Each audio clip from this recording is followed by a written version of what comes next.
एक बात तो ये मान करके आप चलें कि कश्मीर में जो कुछ हो रहा है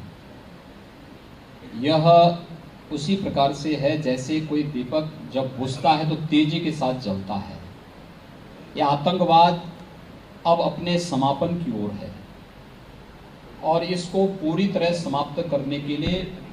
केंद्र की मोदी सरकार पूरी तरह प्रतिबद्ध है और इस तरीके से आतंकवाद के खिलाफ जो व्यापक मुहिम छेड़ी है उसमें यह एक उन लोगों के मन में जो द्वेष है उस भावना के साथ उस घटना वहाँ घटित हुई, लेकिन हम सबको इस बारे में देखना चाहिए कि हमारे बहादुर जवानों ने 48 घंटे के अंदर ही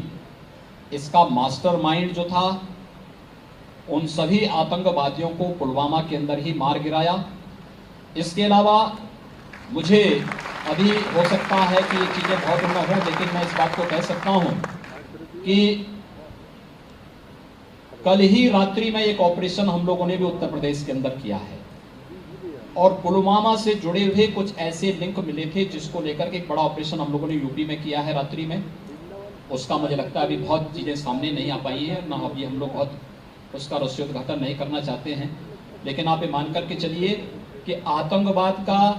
यह अंतिम वो चल रहा है और आतंकवाद को पूरी तरह मोदी जी के नेतृत्व में देश समाप्त करके रहेगा।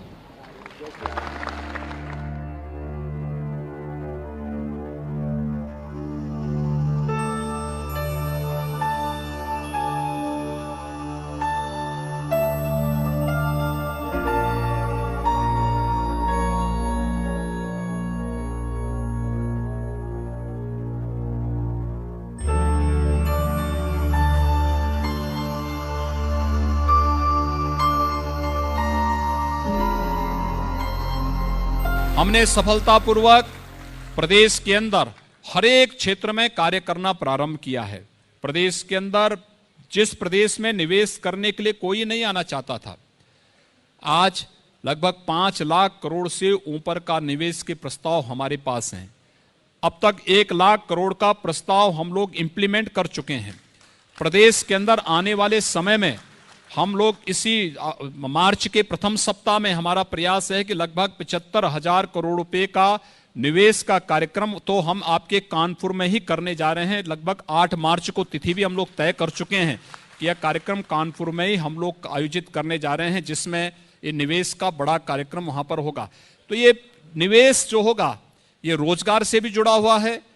दूसरा, हमारे नौजवानों को अच्छा प्लेसमेंट मिलेगा। जो युवाओं का प्लान यूपी से होता रहा है, आने वाले समय में आप देखेंगे कि उत्तर प्रदेश का युवा अपने गांव, अपने शहर में नौकरी पाएगा और उसको यहीं पर नौकरी की गारंटी होगी, यहीं पर रोजगार की गारंटी होगी। तीसरा, हम लोगों ने एक